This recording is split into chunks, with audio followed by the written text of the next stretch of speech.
Bismillah, alhamdulillah, wassalatu wassalamu ala rasulillah wa ala alihi wa sahbihi wa man walah wa ashhadu an la ilaha illallah wahdahu la syarikalah wa ashhadu anna muhammadan abduhu wa rasuluh amma ba'd.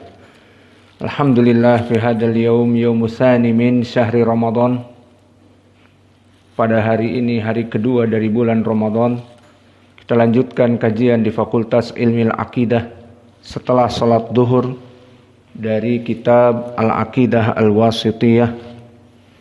Qala al-muallif Syekhul Islam Ibnu Taimiyah rahimahullah, wala ta'tilin wa min ghairi takyifin wala tamtsilin bal yu'minuna bi anna Allah laisa kamitslihi syai' wa huwas samiul basir. Maka kita mengimani Allah itu dengan mengimani asma dan sifat Allah Jalla wa'ala.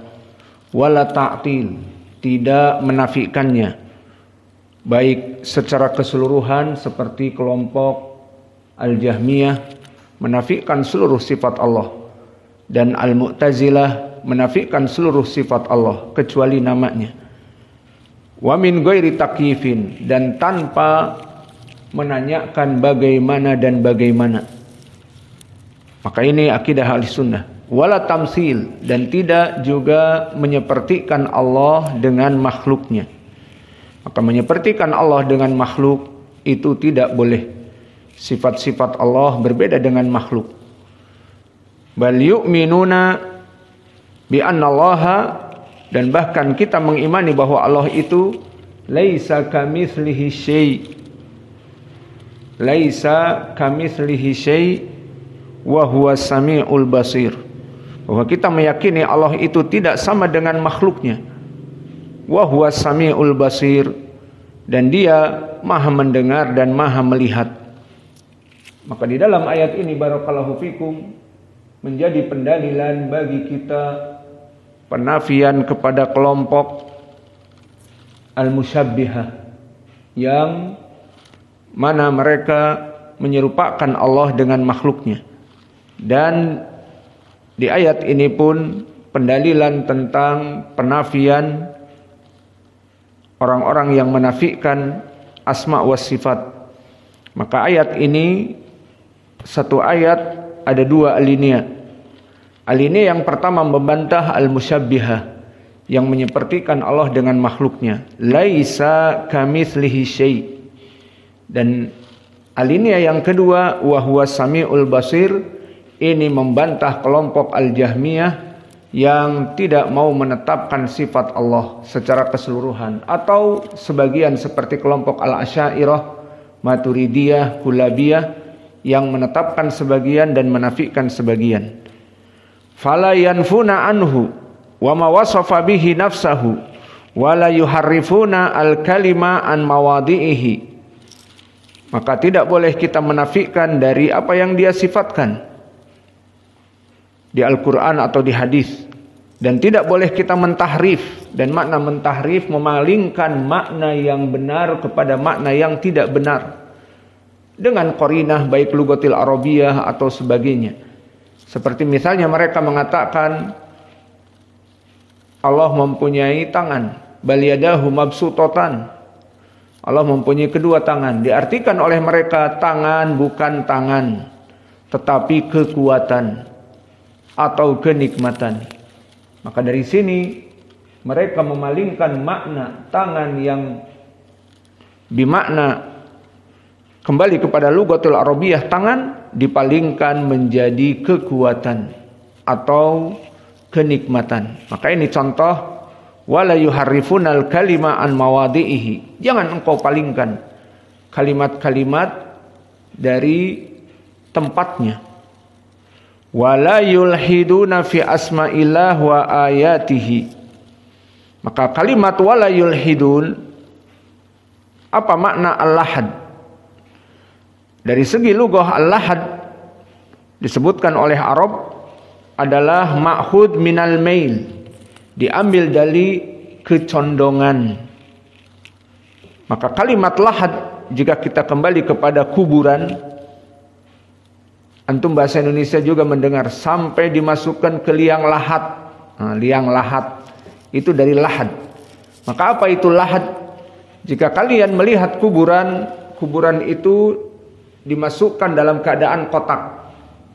Kemudian dari kotak itu ada yang masuk sedikit, digali lagi sehingga tersembunyi dan kemudian dimasukkan mayat di situ dan juga ditutup dengan papan biasanya. Itulah dinamakan lahad. Berarti lahad itu apa? Sesuatu yang menyimpang, menyeleweng. Maka itu asal dari lahad. Di mana lahad dari kuburan hatta ilal lahdi. Minal mahdi ilal lahdi. Nahnu natlubul ilm minal mahdi, dari gendongan sampai lahdi, sampai kita meninggal. Fa idan ma makna lahad? Ay al-ard alladhi asluhu murabba summa ju'ila ziyadah likai yudkhilu al-mayyit dakhil fi. Hada yusamma lahad. Maka dari sini diambil lahad itu adalah menyimpang, ma'khudun minal lail.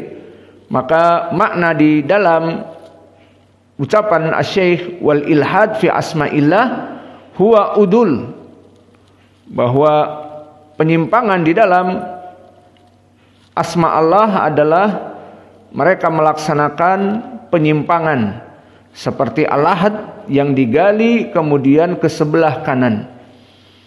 Maka Imam Ibnul Qayyim telah mentafsirkan, atau sebelum itu pendalilan tentang permasalahan dilarang kita untuk al-lahad atau al-ilhad dalam asma'illah, seperti ucapan Allah di Al-Quran, wala yulhiduna fi asma'illahi wa ayatihi.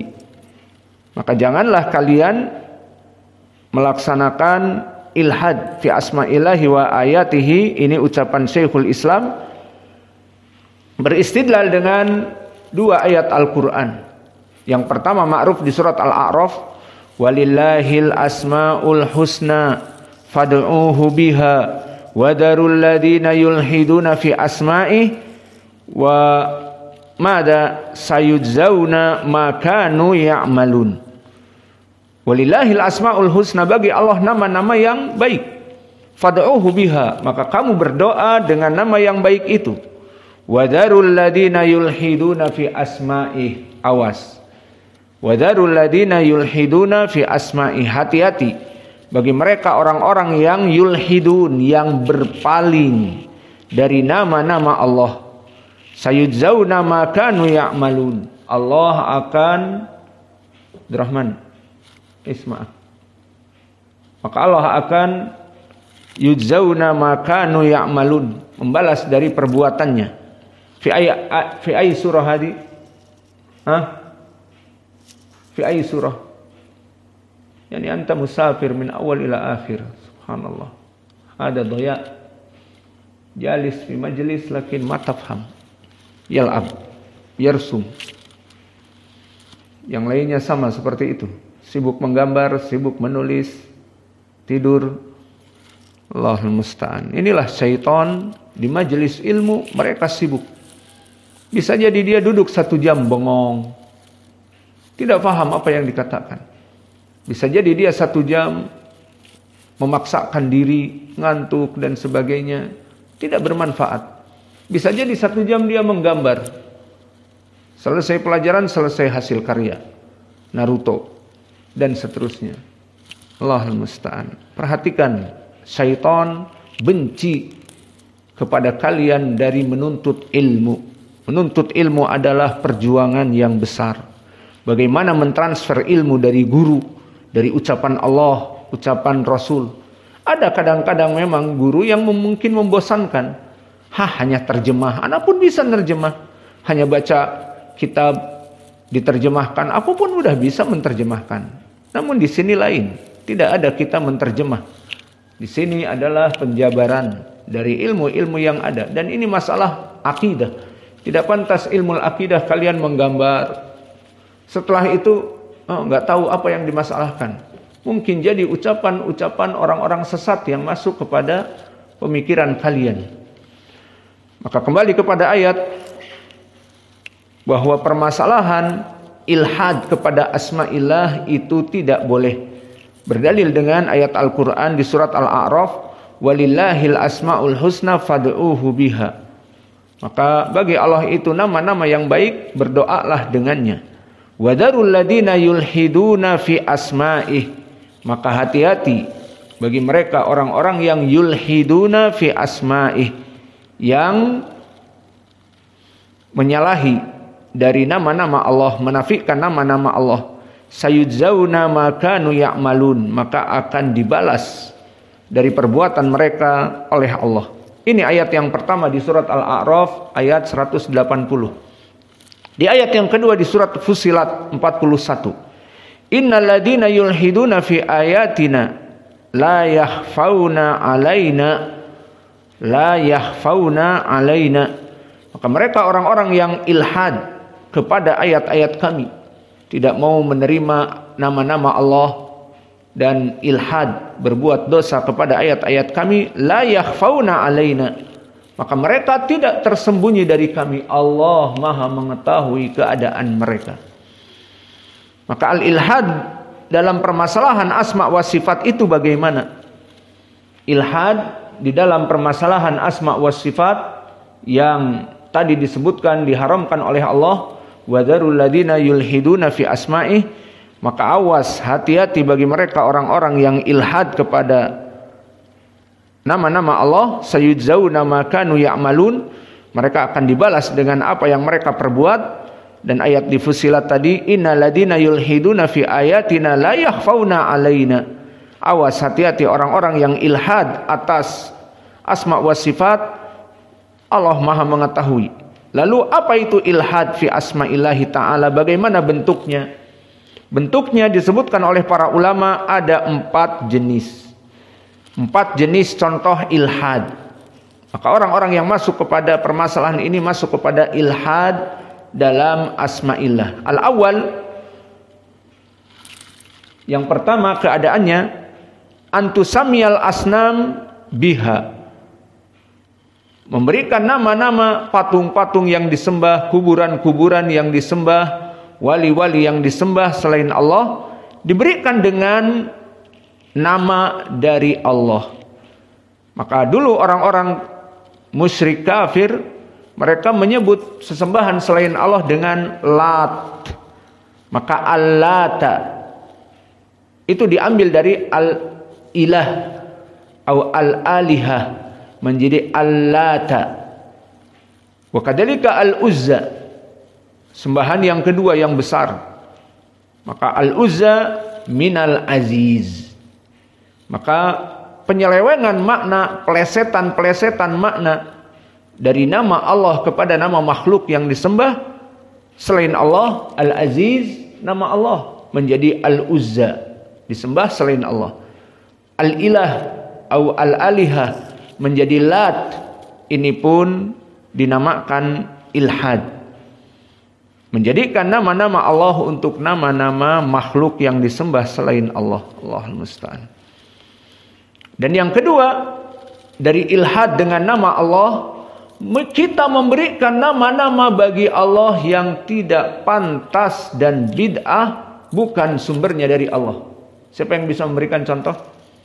Memberikan nama kepada Allah yang tidak pantas dan tidak ada dasarnya. Tidak ada yang tahu. Puasa ini membuat kalian tidur. Tidak tahu. Mana mikrofon? Tidak ada yang tahu. Muhammad tidak tahu. Penyebutan orang-orang Nasara menyebut the Father, Allah, Bapak. Dari mana disebutkan Bapak?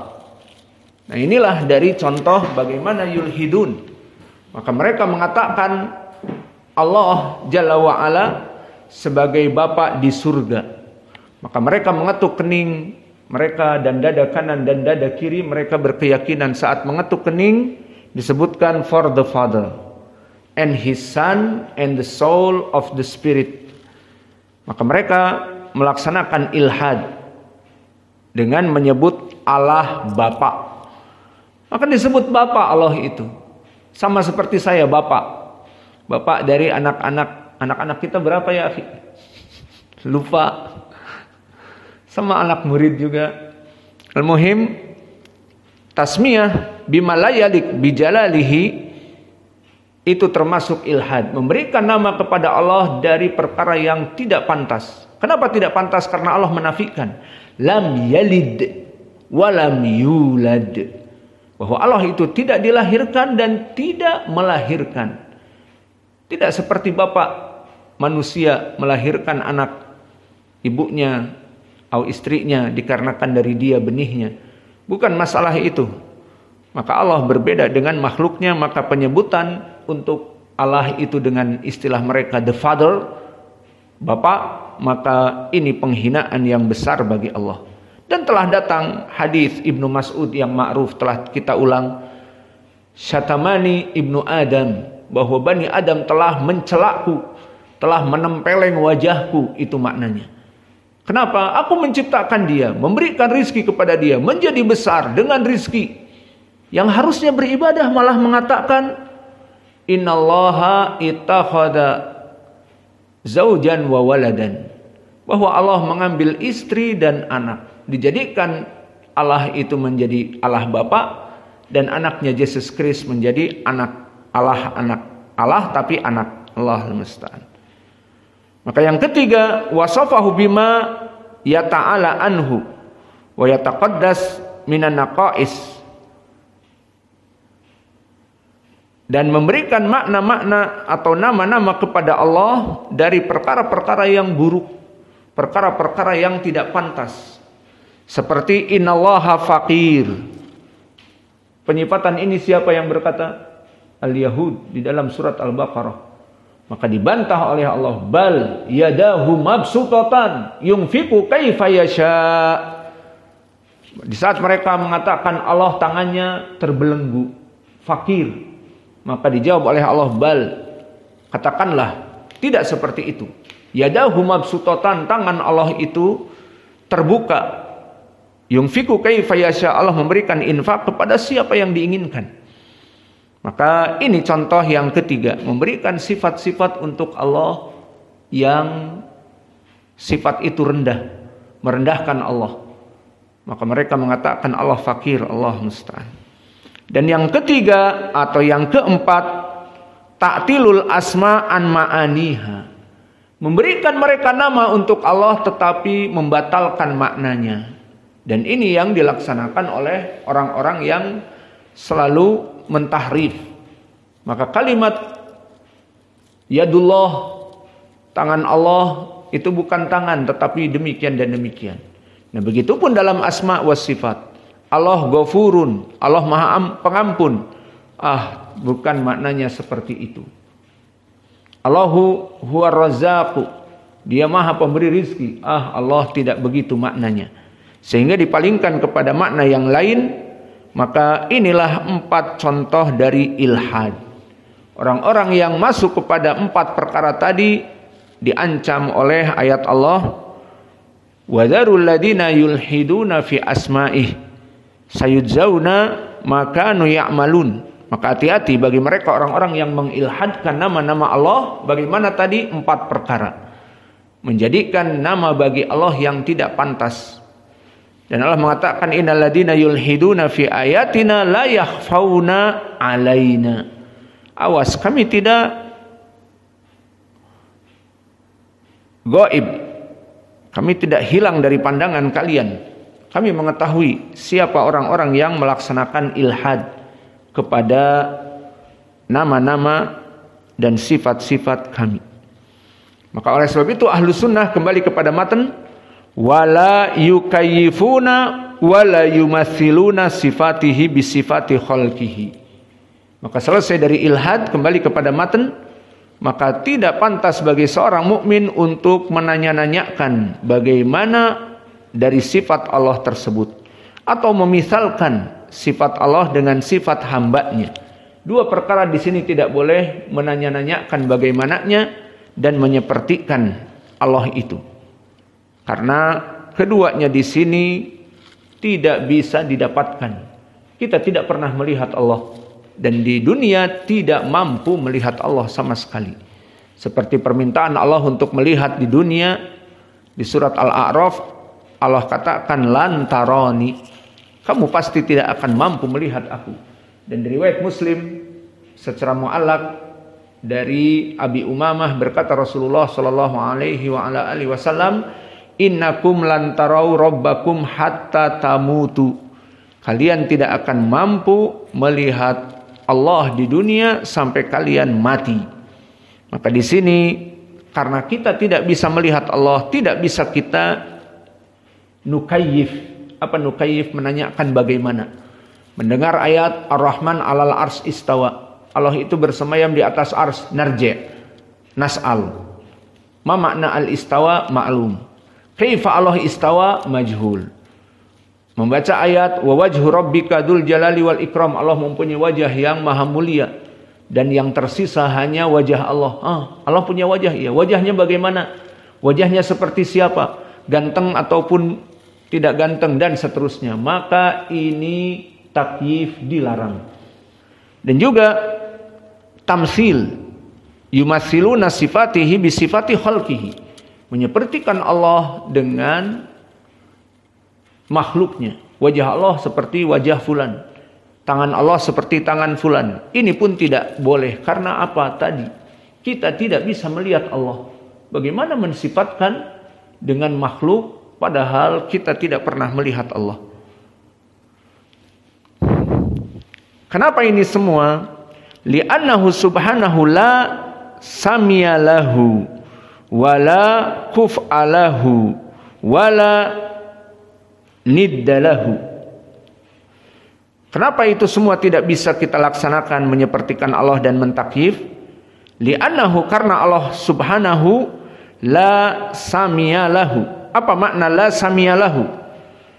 Ay la nadhira lahu yustahaq mithla ismihi aula musammilahu yusamihi. Wa qad dalla ala nafyihi qoulihi ta'ala fi surati Maryam, hal ta'lamu lahu samiyan. Maka makna la samiyalahu ay la nadiru lahu, tidak ada bagi Allah itu samiyan, maknanya tandingan. Maka mana pendalilannya bahwa Allah itu tidak mempunyai tandingan dalam nama-namanya dan dalam sifat-sifatnya dengan makhluknya, sesuai dengan ucapan Allah di surat Maryam, hal ta'lamu lahu samiyan.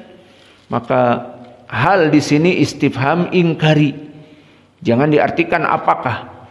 Di surat Maryam ayat ketiga, hal ta'lamu lahu samiyan, maka hal bimakna ingkari, bimakna laisat, bimakna bukanlah. Hal ta'lamu lahu samiyan maknanya bukanlah bagi kamu itu, bagi Allah samiyan, maka maknanya penafian. Penafian bagi Allah menyebutkan dengan nama-nama seperti makhluk. Allah itu tidak ada bandingannya. Adapun ucapan seterusnya setelah selesai dari las samiyalahu wala kufi'alahu, tidak ada kufi'alahu. Apa makna kufi'alahu? Makna la kufi'alahu ay tidak ada yang compares, sebanding dengan Allah. Maka tidak ada bagi Allah itu persamaan, dan tidak ada bagi Allah kufi'alahu yang setara dengannya. Dan ini sesuai dengan ucapan Allah di dalam ayat Al-Quran, walam yakun lahu kufuwan ahad. Dan di qiraah yang lain, walam yakun lahu kuf'an ahad. Maka tidak ada tandingan bagi Allah. Wala niddalahu. Apa makna nid? Wa amma nid maknanya tandingan. Dan ini seperti di ucapan Allah, fala taj'alu lillahi andadan. Jangan menjadikan Allah tandingan. Wa antum ta'lamun, dan kalian mengetahuinya. Maka poin di sini, 3 perkara di sini, la samiyalahu wala kufi'alahu wala niddalahu. Semuanya telah datang di Al-Quran. Amma samia, hal ta'lamu lahu samian. Adapun la kuf'alahu, ucapan Allah, walam yakun lahu kufuwan ahad, dan wala niddalahu, tidak ada tandingan bagi Allah, ucapan fala taj'alu lillahi andadan di Al-Baqarah. Maka janganlah kalian menjadikan untuk Allah tandingan-tandingan.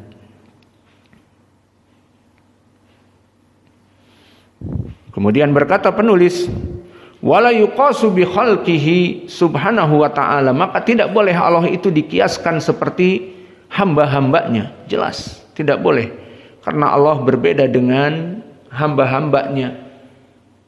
Nama-nama Allah yang mulia tidak boleh disamakan dengan hambanya. Sifat-sifat Allah yang mulia tidak boleh juga disifatkan dengan hamba-hambanya.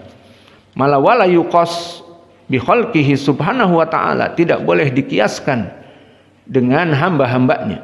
Kenapa? Fa innahu a'lamu bi nafsihi wa bi ghairihi wa asdaqu qila wa ahsanu haditsan min khalqihi. Karena Allah itu maha mengetahui atas dirinya dan yang lainnya, dan lebih benar dari ucapan-ucapannya, dan lebih baik dari penciptaan dari makhluknya. Summa rusulahu shadiqun musaddaqun bi khilaf alladina yaquluna alaihi ma la ya'lamun.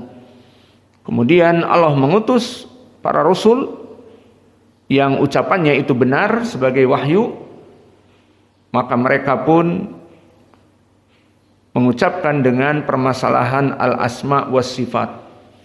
Maka ini dari kaidah-kaidah tentang al-asma was sifat yang bisa kita summary ataupun bisa kita conclusion ataupun bisa kita ringkas.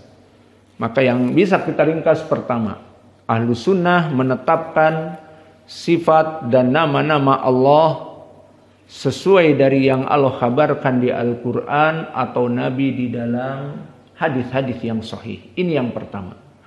Kedua, menetapkan nama-nama Allah biduni ta'til, tanpa mentaktil, menafikan. Wa biduni at-tamtsil, tanpa menyepertikan dengan makhluknya. Jadi menetapkan dan menyepertikan dengan makhluk tidak. Harus menetapkan dari sifat yang Allah berikan di Al-Quran atau Sunnah, tetapi tidak menyifatkan dengan makhluk, menyamakan dengan makhluk, tidak. Dan wala takyif, tanpa menanyakan bagaimananya. Dan yang terakhir, wala tahrif, jangan mentahrif, memalingkan makna yang benar, seperti tangan ya tangan, jangan dipalingkan menjadi kekuatan dan seterusnya. Maka ini asas dari akidah ahli sunnah wal jamaah yang telah kita lewati. Kemudian kita masuk satu persatu sekarang kepada permasalahan contoh asma dan sifat yang Allah sebutkan di dalam Al-Quran atas dirinya dan juga di dalam hadis. Maka kemudian dikatakan oleh Syekhul Islam,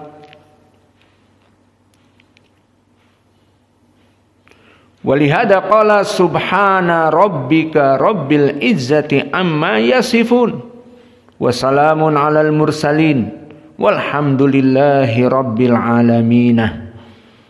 Subhana rabbika rabbil izzati amma yasifun, maha suci Rabb kamu, Rabbil izzah, yang mana Rabb yang mempunyai izzah, kekuatan, amma yasifun, dari apa yang mereka sifatkan dari keburukan-keburukan.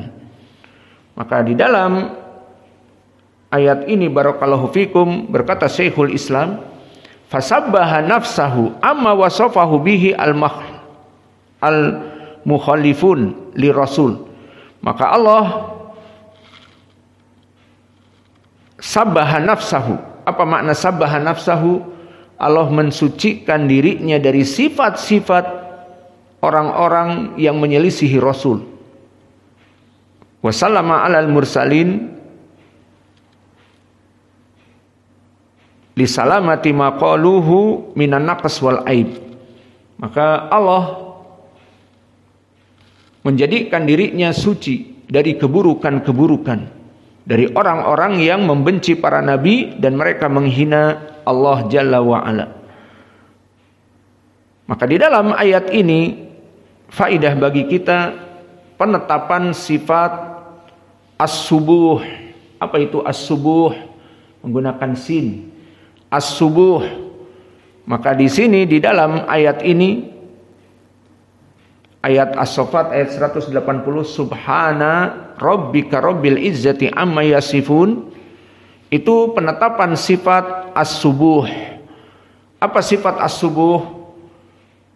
Sifat as-subuh dari nama Allah as-subuh, yang maknanya Allah menetapkan dirinya terjauh dari keburukan. Maka sifat as-subuh maknanya adalah Allah menafikan dirinya dari sifat keburukan. Maka pendalilannya seperti di dalam ayat tadi. Subhana rabbika rabbil izzati amma yasifun. Maka Allah mensucikan Rabb kamu itu Rabbil Izzah amma yasifun, dari pensifatan orang-orang yang buruk. Seperti orang-orang Yahud menyifatkan Allah itu tadi fakir. Nah, Allah mensucikan namanya Subhana Rabbika. Dan begitu pun dari sifat-sifat yang buruk yang dikatakan oleh orang-orang Nasara bahwa Allah itu Allah Bapa, bahwa dia bagaikan Bapa. Ini pun sifat yang buruk. Maka pendalilan di dalam ayat Al-Quran tadi kami sebutkan, mana pendalilan di dalam hadis bahwa Allah atau Nabi kita menetapkan sifat as-subuh, maknanya Allah itu menafikan dari sifat-sifat yang buruk. Seperti di hadis yang diriwayatkan oleh Imam Muslim dari Aisyah, subuhun kudusun rabbul malaikati warruh. Maka dikatakan di saat seseorang dalam keadaan ruku dan sujud, subuhun kudusun rabbul malaikati wan nuh. Hadis ini diriwayatkan oleh Imam Muslim. Maka makna dari subuhun kudusun ditafsirkan oleh para ulama bahwa makna subuhun maknanya adalah Allah menafikan, ay nazahahu wa bara'ah min kulli aib. Allah menapaskan diri dari segala keburukan. Dan subuhun ini biasa disebutkan dengan subhanallah. Maka makna subhanallah, maha suci Allah dari keburukan, dari keaiban. Maka ini asal dari sifat untuk Allah as-subuh. Dan dikatakan oleh pendalilan dari Al-Quran dan Sunnah pendalilannya. Adapun Al-Quran seperti kita lewati, Subhana rabbika rabbil izzati amma yasifun.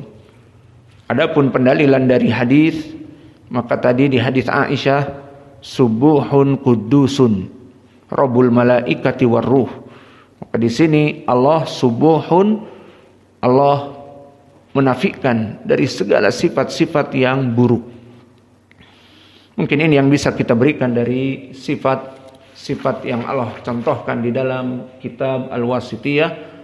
Maka setelah dimasukkan kaidah tentang asma wa sifat, maka disebutkan pula tentang permasalahan as-subuh. Ini sifat untuk Allah as-subuh. Apa makna as-subuh?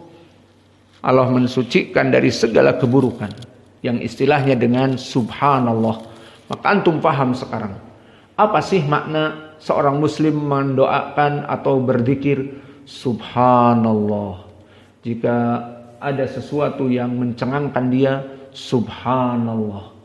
Dan ini pahalanya sangat besar mengucapkan subhanallah, seperti di dalam hadis muttafaqun alaih an Abi Hurairah, kalimatan khafifatan fil lisan, thaqilatan fil mizan, habibatan indar rahman. Apa? Subhanallah wa bihamdihi, subhanallahil azim. Faham sekarang antum maknanya sekarang? Kata Nabi, dua kalimat yang kalimat ini mudah dikeluarkan dengan lisan. Khafifatan fil lisan, thaqilatan fil mizan. Namun berat di mizan timbangan, menyebabkan kita masuk surga kelak. Dan apa? Kalimat ini sangat dicintai oleh Allah. Maka please, di bulan Ramadan ini ulang-ulang kalimat Subhanallah wa bihamdihi, subhanallahil azim. Ayo mari kita mensucikan Allah. Subhanallah, ayat talqin. Subhanallah wa bihamdihi, subhanallahil azim. Dua kalimat yang mudah di lisan, berat di timbangan, dicintai Ar-Rahman. Maka puasa kita penuhi dengan kalimat ini, subhanallah wa bihamdihi, subhanallahil azim. Nah, sekarang setelah kita mengetahui subhanallah, sifat subuh kepada Allah, apa maknanya? Subhanallah, maha suci Allah dari segala keburukan. Itu maknanya. Subhanallah wa bihamdihi, dan dengan memujinya aku menetapkan tidak pantas bagi Allah segala keburukan dan aku memujinya. Subhanallahil azim, dan aku menafikan segala keburukan bagi Allah dan Allah Maha Agung. Fahim? Itu maknanya. Mungkin ini yang bisa kita berikan. Wa naktafi ila huna wa jazakumullahu khairan.